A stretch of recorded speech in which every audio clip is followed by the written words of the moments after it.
website provides more information about our programs, our hosts, our schedule, and about how you too can get involved with Rogers TV. Visit us online at rogerstv.com.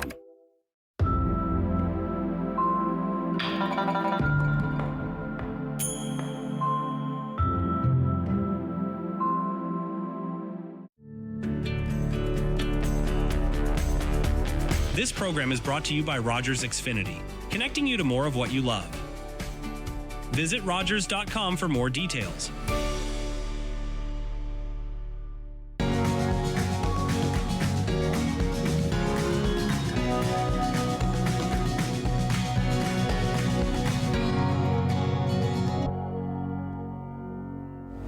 Welcome to Uxbridge Scugog Life. I'm your host, Olivia Flanagan, and thanks for tuning in to our final episode of this season. Thank you so much for joining us across this season. And today, as you can tell, we are not in the studio. We are in the middle of Lake Ontario right now with the Durham Regional Police talking all about water safety. So as you can see, we are in Whitby at the marina, and we are here with Jan, who is a part of the Marine Unit. And Jan, can you talk a little bit about what boat we're on right now? Yes, hi. So currently we are on the David J. Edwards. It is a 36-foot boat made by Hike Metals. This is our patrol boat, one of two that we have currently.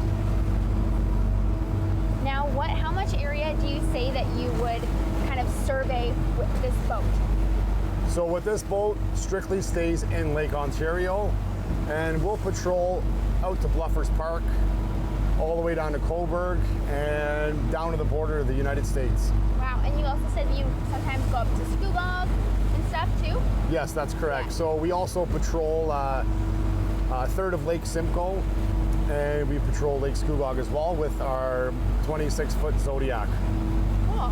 Now, talk a little bit about yourself. How long have you been in the Marine Unit at the DRPS? So this is my third year as a Marine officer. It's been a great adventure so far. Yeah. I've learned a lot, and again, anything on the water, you're always learning. Learning never stops. For sure.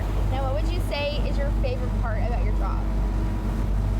My favorite part, well, I guess all of it. I'm outside, interaction with everybody, providing, safety tips, making sure everybody's out there safe.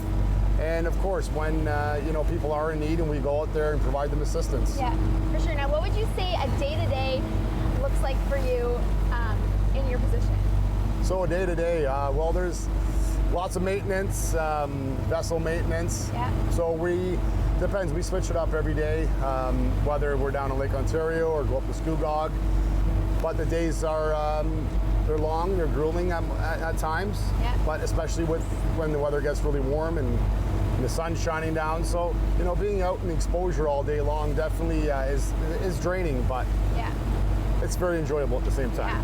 I'm sure you get a nice tan in the summer being outside all day. Yes, definitely a great farmer's tan. For sure. So on today's episode, we are going to cover everything from drinking and driving on boats to boat safety, life jackets, what items you should have before you get on the boat, Sea-Doo rentals, the rules around that, and just a little bit about what the DRPS does with Matt and an event they had this week. So again, thank you for tuning in to this week's episode of Uxbridge Scugog Life. I'm your host, Olivia Flanagan, and we've got an action-packed filled episode for you today, so make sure you stay tuned.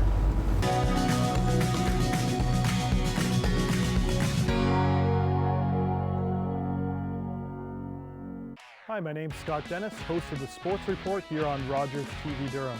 Do you love sports? So do I, and we're talking about it anywhere from the Oshawa Generals to college, university to amateur sport. Make sure you tune in here, only on Rogers TV Durham.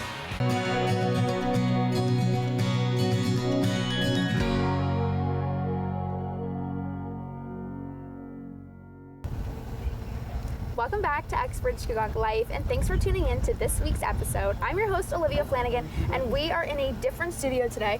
We're here at the Whitby Marina with Jan. You work for the Durham Regional Police, correct? Yes, hi, good morning. Are you in the Marina Unit? Yes, I am. Beautiful. So yeah, we're here today to talk about summer safety and boat safety with the warm weather and summer coming up. This is a huge kind of priority for you guys, right? Yes, definitely. Number one priority is water safety in the summertime. For sure. So say you're on the dock, you're getting ready to go out for a day of boating or whatever, what is the essential items that you need to have on your boat to ensure everyone on board is safe? Okay, well, definitely safety gear is paramount when it comes to boating. Everybody needs to be carrying a life jackets, one for everybody on board. If they're 12 and under, they have to have life jackets on at all times, even in and around the water area at a marina. In addition to that, you'll need a flashlight, sound signaling device, a whistle, or an actual horn, a bailing bucket, just in case you start taking on water, a throw line. In addition to that, you'll need paddles and or an anchor in case you do experience no power loss on the water, and you can anchor out so the wind doesn't drift you into shore, or you can paddle your way back to shore safely. And on top of that, a fire extinguisher as well, in case you do experience a fire. And if you do experience any sort of problem or an emergency, definitely call 911. Perfect. That was a long list, but those are all important items. So maybe we can talk a little bit about the importance of life jackets. Although it's self-explanatory, I feel like some people sometimes might forget about the importance. So why are they so important to make sure that everyone on board has one? Well, it's important because if something were to happen and people were to have to leave the boat, not everybody is an experienced strong swimmer. You have currents, you have wind, and the life jacket will keep you afloat until help arrives. Yeah, and then for kids, especially life jackets, I think we were talking about before, kids 12 and under have to have it on all the time. Yes, they call it Jacob's Law, and any child 12 and under, it's mandatory for them to be wearing their life jacket. As for adults, as long as they're on board, and there's one for every soul on board, that is sufficient enough. And to reiterate, all the life jackets have to be in good condition. Yep. They can't be torn, ripped, moldy, and Transport Canada or Coast Guard approved. Okay, so yeah, is there any requirements, or say you're at the store getting a life jacket for the summer season, what should you be looking for? Like it fits properly? Yeah, definitely make sure that it fits, that it's not too big, because I mean, if you're wearing a life jacket that's 3 times the size, then chances of you falling out or slipping through that is a lot higher than a well-fitted jacket. And like I said, the life jackets they should be Transport Canada approved and Coast Guard approved as well, and they can be purchased at any retailer. For sure. Now, so kind of with summer on the way and summer season, what are some of the biggest kind of boat safety risks that you see? Well, like you see behind us, we're here at the fueling dock.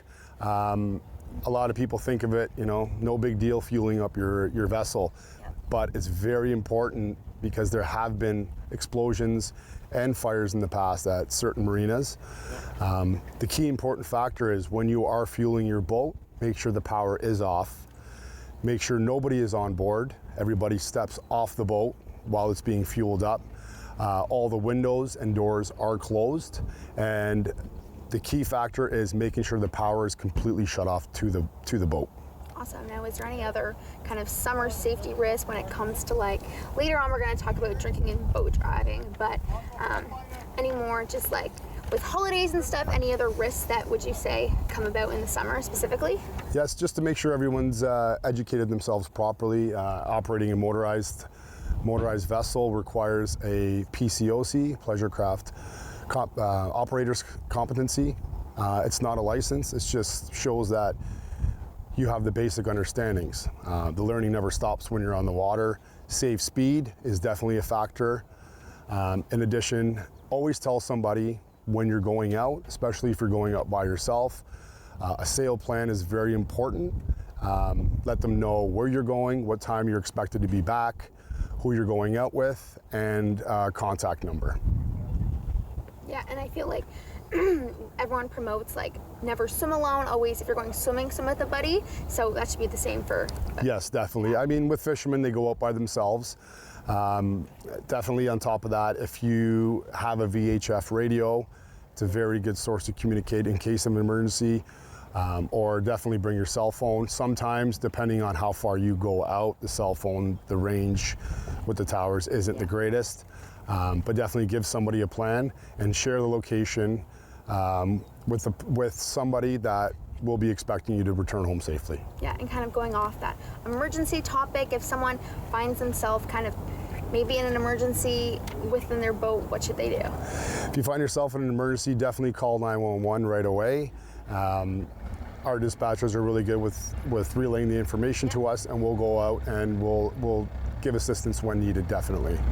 And other boaters, if there's other boaters around, this is where the safety gear comes into play, where with the whistle, even with flares, they're not required on all types of vessels, only certain larger vessels require the flares, but definitely it's not bad to have them. In addition to the flashlight and the sound signaling device, all boaters need to render aid and assistance to other boaters if they can, and do that in a safe manner.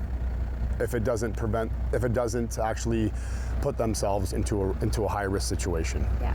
Okay, that was awesome. So the boat just started up. We're about to go out on the water. That was all about boat safety. And next we're going to talk about drinking and driving on a boat. That was great. Thank you, Jan. Perfect. We'll Thank see you you after the break.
Season 3 of Rogers TV Farm to Fork is about to begin. Last season, we took you on a variety of tours throughout the farms of the Kawartha Lakes. This season, we take a little fork in the road and we bring you food industries as well as farm tours. We went to a chocolatier, a winery, a cidery, a butcher, a little different, but still the same farms where all good food comes from. Every Friday night at 6:30 Eastern Standard Time on Rogers TV.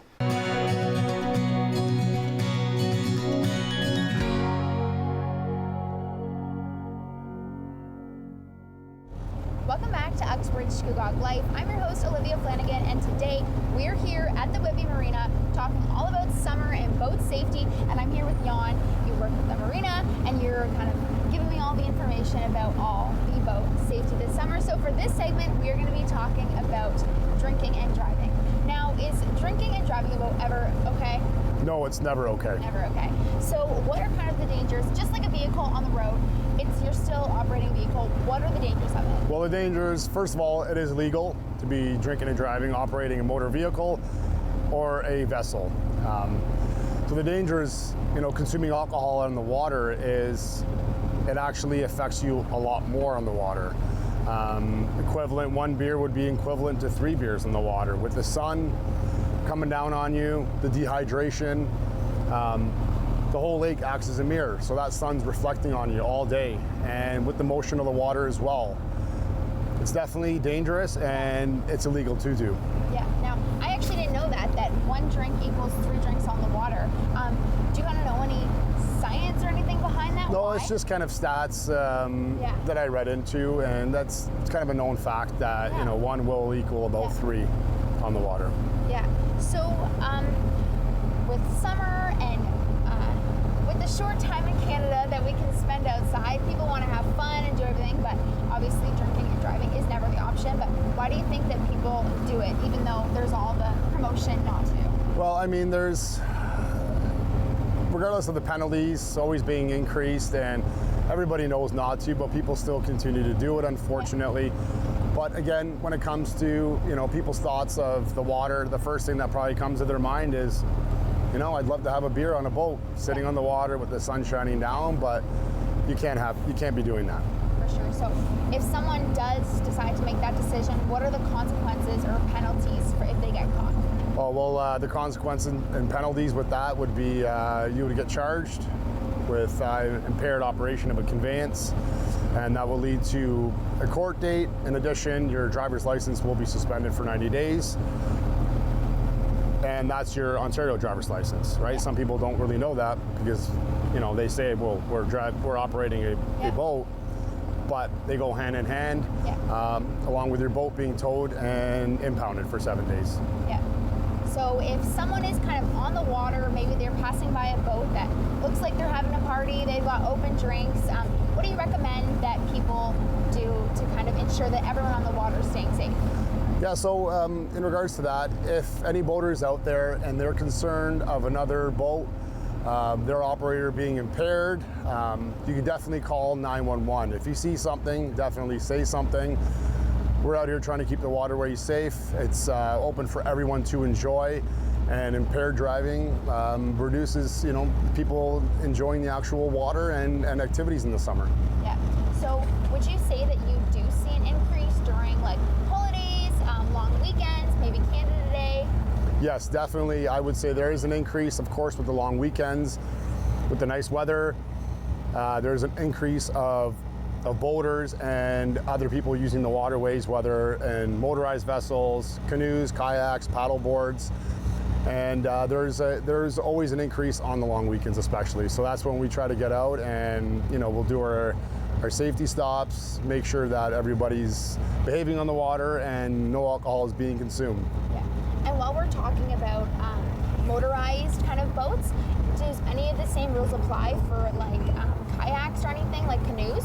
Yes, definitely. The best thing is just keep alcohol away from the water. Yeah. For everyone's safety and the safety of the person out there enjoying it as well. For sure. Now, how would you say that kind of drinking goes hand in hand with water accidents or like incidents occurring in the summer? Well, I don't have exact stats in relation to that, but the majority of boating accidents and collisions on the water, unfortunately, is a result of alcohol being consumed. I wouldn't say all of them. Some of them are maybe just poor decisions, unsafe speeds, careless operation, that sort of thing. But alcohol definitely does play a factor in some collisions. Yeah. So on the water. someone say planning a boat day and going out with their friends, what kind of tips or plan should they make to ensure that kind of everyone's staying safe on the water? Well, number one, make sure your operator of that boat is sober. Yeah. And if you get on a boat and you feel, you know, that this operator is impaired, yeah, or you don't feel safe, definitely say something. Call 911, but plan ahead for a sober operator, yeah, for sure. Yeah, and it's same goes with drinking and driving, right? Like even if you were out the night before camping and drinking and whatever, and you wake up still not feeling good, like it might not be a good idea to get on the water at 8, 9, 10 a.m., right? No, definitely. Always plan for a safe arrival and a safe driver. For sure. So to kind of move on, what is kind of one final tip you would say for people going out in the water? Obviously they want to have fun, but you can still have fun without alcohol. You can enjoy the beautiful weather that we have, but what's your one kind of final tip that you would say you want viewers to remember when it comes to drinking and operating the boat? Just keep the boat, just keep all the alcohol off the boat, just to make sure everybody is safe, whether it's the people on your boat and other people out there enjoying the waters. Yeah. Well, so we're here at the Wigan Marina today. We're out of the studio today at the marina. Lots of fun. We're learning all about boat and water safety. So thank you, Jan, for answering all those questions about drinking and driving. Thank you very much. And we will see you after the break.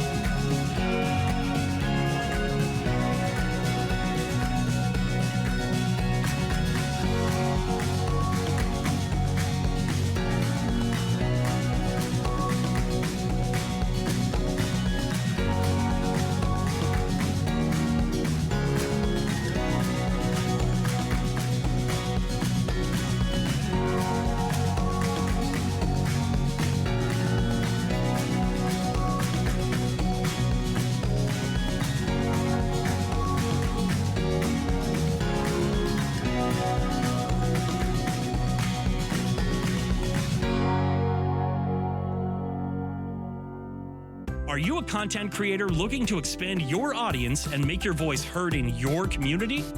Rogers TV wants to provide you with a platform to share your hobbies, interests, and stories for free. Visit us to find out more.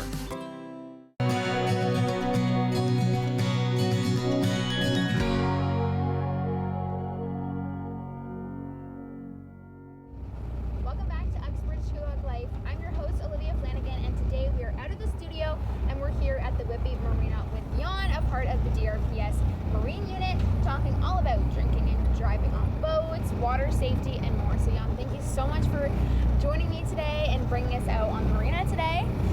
So we kind of talked about earlier Sea-Doos and renting Sea-Doos. Some people kind of dock them off at the marina and take them out, but there are some rules around that. So can you kind of talk a little bit about those rules? Yeah, definitely. I mean, there are a lot of rental companies out there that you can rent Sea-Doos for a few hours for the day, which will kind of grant you a temporary PCOC, Pleasure Craft Operator card. But unfortunately, typically the people that do rent them have never been out. So definitely do your homework.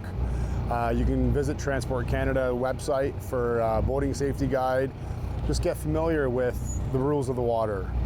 Entering, exiting harbors, save speed, especially in a harbor like this one here. You can't go more than 10 kilometers an hour because you are essentially responsible for the wake of your boat, because that wake can and has damaged boats in the past, especially if you're up on plane with a lot of wake. It will shake and damage other people's boats that are docked. So yeah, do your homework, get familiar with it, with the rules of the water before you actually go out in the waterway. For sure, and I feel like that applies for people that maybe do have a Sea-Doo and just need the kind of reminder of kind of the rules, but then also if you're running it. So then I'd also love to kind of talk a little bit more just about water safety, because it's so important with summer and the warm weather. People, of course, want to get in the lake, want to get in the pool, and all that stuff. So can you kind of walk us through the emergency response protocol if you get a call about someone drowning? Yes, if we receive a call for somebody drowning, definitely somebody is calling it in. Any boater out there has to render assistance to any other boater or person out on the water. Now, with limitations, of course, if it's going to put that boater in danger as well, then first things first, call 911. We have the resources to be deployed out there. But it's always nice to actually be familiar or be first aid CPR certified when you're on the water, if you can, and save a life. Especially with the weather now, it's warm, but the water is still cold. So hypothermia can set in really, really fast. And because the top portion of the water might be a little bit warm, as soon as you get a couple feet under, it gets cold very quickly. So I mean, if you see someone that needs assistance, definitely render the assistance if you can do so safely, and call 911. Yeah. Now, I feel like a big thing about swimming is never swim alone. As we said before, don't boat alone. Tell someone if you're going boating when you're planning to be back, but also like don't swim alone, or if you are going to, you should still let people know, right? Yes, definitely. Always let somebody know, especially if you're going out alone. Your travel plans, expected time of arrival, who you're going out with, what time you're expected to be back, any sort of means of communication. Everybody has a cell phone nowadays. I mean, if you go out really, really far, the cell phone might be inoperable due to reception and whatnot. But definitely GPS locations are important. Everyone's got a smartphone nowadays, which will give you a GPS location. Compasses are super important because it is easy to get turned around out there. You know, if you go out in the middle and all you see is water around you, it's very hard to distinguish direction, north, south, east, and west. But definitely let somebody know your plan for that day if you're going to be out in the water.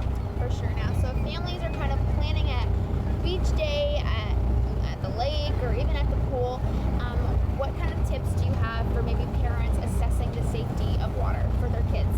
So if they're going to be going to a beach area, for example, Whitby Beach here, there are designated swimming zones.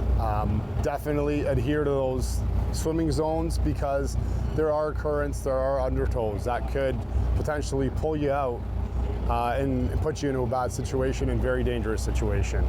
So parents, definitely keep eyes on your children, and like I stated, any child on a boat 12 and under has to be wearing a life jacket, and it can't be one of these. It has to be an actual inherently buoyant life jacket. These are inflatables, and they actually only count if you're wearing them.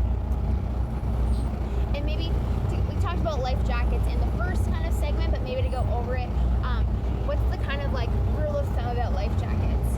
So with life jackets, make sure they definitely fit properly. They're the correct size for that individual, and that there is a life jacket for everybody on board, and even spares. They have to be in good order, not torn, not moldy, not falling apart or frayed, and Coast Guard or Transport Canada approved. Yeah. So say it's a beautiful summer day, the beach is packed, like what kind of tips do you recommend for parents kind of like watching their kids swim, like in a crowded place? So in a crowded place, maybe dress them up in something that's distinguishable, something bright, that sort of thing, and just go and swim with them. Don't turn your back and run to the washroom and say I'll be right back in 2 seconds, because things can happen very quickly, especially on the water when it comes to dangerous situations and the weather. You can go out one morning and it be sunny, and then in the afternoon the wind picks up, the waves start coming in, and it can put yourself into a bad situation if you're not prepared for it. For sure. And if families are going out, what age should kids kind of start learning to swim? Is there like a recommended age? I mean, definitely get them started as young as possible for swimming. Again, Canada is surrounded by a lot of waterways. We're on Lake Ontario right now. This lake can be very dangerous at times, anywhere from 20-foot waves to it being very calm. Yeah. But in regards to children swimming, get them started at swimming lessons. I know a lot of people have pools nowadays and the parents swim with them, but I think it's definitely important for children definitely knowing how to swim to prevent drowning and keep themselves safe, or even potentially save somebody else. Yeah. Now, to kind of talk a little bit more broadly about kind of what you do and everything, recently this week you just launched your MAD campaign. You had an event, I think it was Monday, Tuesday? Yes, on Tuesday. Saturday it was. Can you kind of talk a little bit about that event and campaign? Yes, we had down at the Whitby Marina, we had our MAD safe boating launch kickoff. We had the president of MAD Durham come down and speak, and just the importance of alcohol on the waters, and that it is a life-changing event, that if something happens that involves alcohol in the water, typically the outcomes aren't really the best when that happens. But yeah, we had a successful launch campaign, and the main message to get out to everybody is if you see something, definitely say something. Impairment is impairment, whether it's on the water or on the roadways. Yeah, for sure. And that goes for everything, summer, winter, whatever season, wherever you are. Yeah. Well, Don, thank you so much for having us today, and thank you to the Regional Police for bringing us out on the boat today to talk all about water safety and everything. So